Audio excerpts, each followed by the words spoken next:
से जल्दी हमको मिलनी चाहिए। राहुल गांधी राम मंदिर जाने वाले हैं, उनको नहीं जाने देना चाहिए क्योंकि वो अब हिंदू धर्म में नहीं है। हिंदू धर्म में नहीं है वो? जी। कैसे? उन्होंने संसद, भारत की संसद में खड़े होकर मनुस्मृति के बारे में गलत बयानी की थी।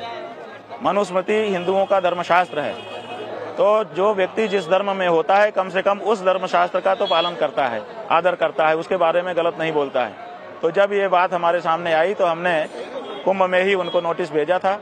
उसके बाद 2-3 रिमाइंडर भी हमने भेजे, लेकिन उन्होंने कोई जवाब नहीं दिया।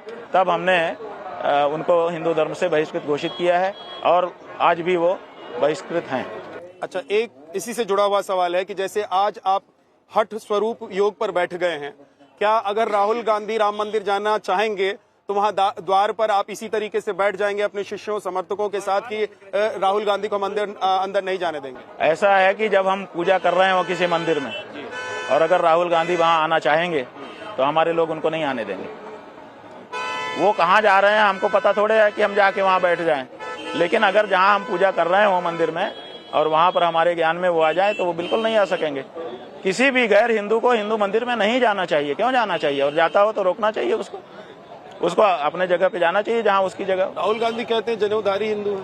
भाई उनके कहने से नहीं होगा। अगर उनको हिंदू होना है तो हिंदू धर्म ग्रंथों का अपमान करना उनको छोड़ना होगा। ऐसे तो और भी समाजवादी पार्टी के कुछ नेता हैं, वो लोग भी करते हैं। जो भी करेगा उसको कार्रवाई तो की जाएगी। धर्मपीठ होता ही इसीलिए है। आजकल असदुद्दीन ओवैसी जो हैं, एक मुस्लिम वोट बैंक को लेकर उनकी खूब चर्चा हो रही है कि अब आने वाले वक्त में मुस्लिम वोट बैंक का एक ही सरदार है और वो है असदुद्दीन ओवैसी जी। उनको लेकर आपकी क्या राय है? और दूसरी तरफ संघ और बीजेपी है, उनको लेकर आपकी क्या राय है? ऐसा है कि राजनीति में हम ज्यादा राय नहीं लगते। जब हमारे धर्म के बारे में किसी पार्टी के राजनेता के द्वारा कोई बात कही या की जाती है और उससे हमको खरोंच लगती है तब हम बोलते हैं। तो अगर वो कुछ बोलेंगे तो हम उनके बारे में भी करेंगे। संघ बोलेगा संघ के बारे में करेंगे, बीजेपी बोलेगी बीजेपी के बारे में करेंगे, कांग्रेस बोलेगी कांग्रेस के बारे में करेंगे। किया ही है हमने। जब काशी में पहली बार मंदिर तोड़े जाने लगे, रानी भवानी मंदिर तोड़ा जा रहा था, उस समय मायावती सरकार में थी, हमने आंदोलन किया था, हमने रिस्टोर कराया था उसको। आज रानी भवानी तारकेश्वर मंदिर जो विश्वनाथ मंदिर के बगल में बचा है वो हमारे कारण बचा है। उस समय मायावती की सरकार ने ये काम शुरू किया था। उसके बाद अखिलेश यादव आए। अखिलेश यादव के समय में हमने अखिलेश यादव का विरोध किया, डट करके विरोध किया। सत्ता में अगर वो दोबारा नहीं आ पाए उसमें हमारा भी एक विरोध का अंश था।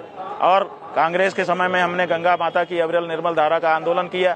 3 बांध, एक बांध में 600 करोड़ खर्च हो चुके थे, बाकी बांध में भी काम हो चुका था, उनको हमने निरस्त कराया ताकि गंगा की अविरलता निर्मल रहे। गंगा को राष्ट्र नदी घोषित कराया, हमने तगड़ा आंदोलन किया। और बीजेपी के समय में भी जब मंदिर तोड़े जाने लगे तो हमने उसका विरोध किया। तो हमने ये नहीं देखा कि पार्टी कौन सी है, हमने ये नहीं देखा कि नेता कौन रहा है, हमने ये देखा कि हमारे धर्म की क्षति हो रही है, इसको बचाना चाहिए। महाराज जी, योगी जी के बारे में आपने अपने विचार बता दिए। किनके बारे में? योगी आदित्यनाथ के बारे में। अब जिस प्रकार देखिए, सुनिए, आप ये भी समझ लीजिए, योगी के बारे में हमारे अनेक विचार हैं। जब हमको मंदिर के बारे में पूछा जाता है तब वो हमारे लिए क्या है? औरंगजेब हैं, ठीक है। लेकिन और भी उनके कोण हैं, उनके बारे में जब पूछा जाएगा तो वो विचार भी हम बताएंगे। क्या बताइए ना? जो भी हम क्यों, जब पूछिए, जब आप प्रसंग निकालिए, आप प्रसंग तो निकालिए, आप प्रसंग तो निकालिए। मैं निकाल रहा हूँ। आप जब प्रसंग निकालेंगे तब हम कहेंगे।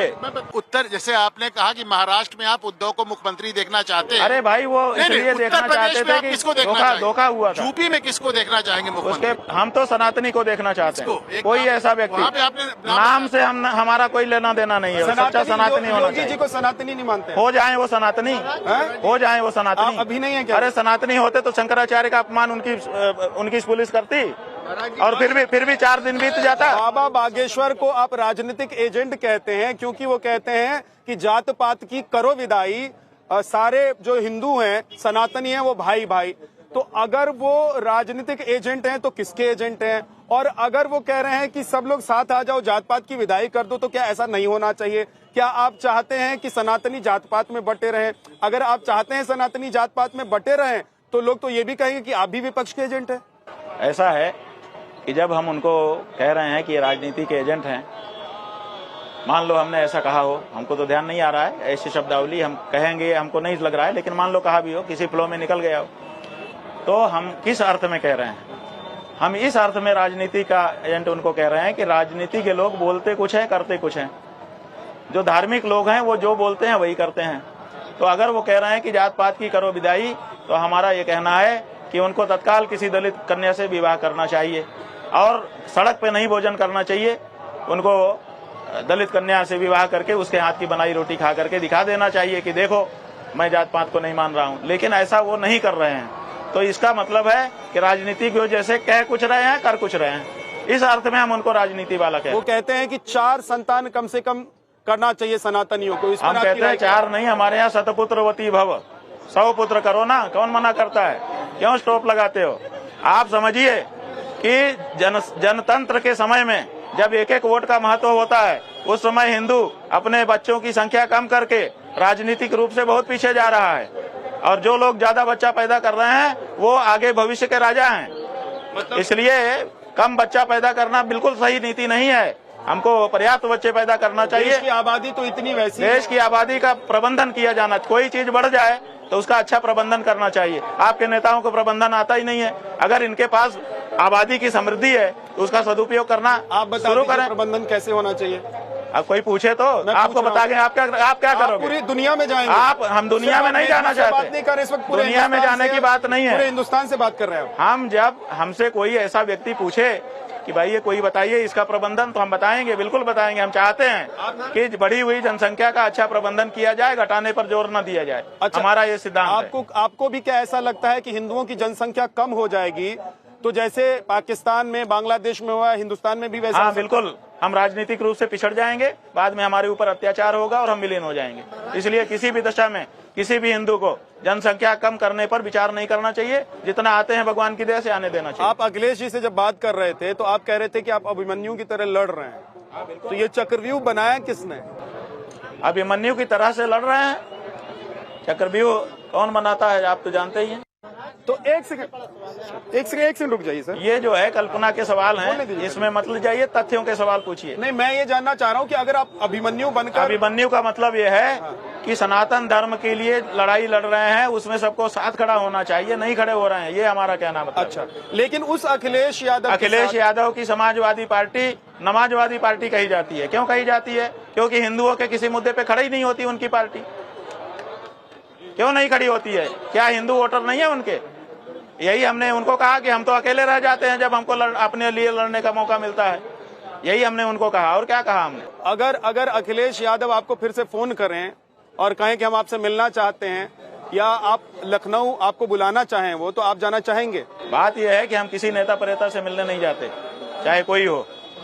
अगर वो आएंगे, हमारा दरवाजा सबके लिए खुला रहता है, जैसे इनके लिए, जैसे इनके लिए, जैसे आपके लिए, जिन्होंने कार सेवकों पर, जिनकी पार्टी ने गोली चलाई, कोई आए, आगत का स्वागत है, ये हमारी संस्कृति है। जिन्होंने आप पर लाठी चलाई, उसका जो कर्म है उसका फल अलग वस्तु है, लेकिन जो दरवाजे पे आ गया है उसका शत्रु का भी स्वागत हमारे पूर्वजों ने किया है, हम करते हैं। और अरशद मदनी कहते हैं कि देश के मुसलमान ठगे हुए महसूस करते हैं। आपको लग रहा है कि भाई वो अपना अनुभव कह रहे हैं, उनको कोई अनुभव हुआ होगा, इसी के अनुभव को हम कैसे डिनाई कर सकते हैं? तो अल्पसंख्यक वो कहते हैं तो उनको थोड़ा ज्यादा, भाई वो रोएंगे नहीं तो और ज्यादा कैसे पाएंगे?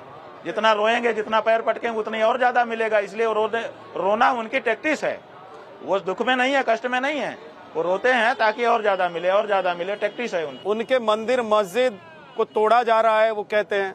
आपको लग रहा है देश में ऐसा माहौल हो गया है 2014 के बाद, अभी तक मुसलमान प्रताड़ित हैं, पीड़ित हैं, उनके मंदिर मस्जिदों को टारगेट किया जा रहा है? अभी तक कोई मस्जिद नहीं तोड़ी गई।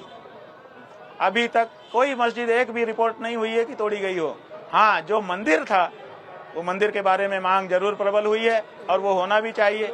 जिस समय वो ताकत में थे, उन्होंने मंदिर तोड़े, तो जब हिंदू ताकत में आएगा तो पलटेगा नहीं तख्ता। बहुत बहुत शुक्रिया महाराज जी, हमारे साथ आपने इतना सारा वक्त निकाला और हर सवाल का मुझे लगता है कि आज जवाब मिला होगा। हर विवाद पर हमारी बात हुई। बड़ी अच्छी बात ये रही कि सबको आपने संयमित भी रखा। बहुत सारे यहाँ पर आपके भक्त हैं, समर्थक हैं, लेकिन सब संयमित होकर आपने जवाब दिया। बहुत बहुत धन्यवाद आपका। धर्म संकट में आज इतना ही।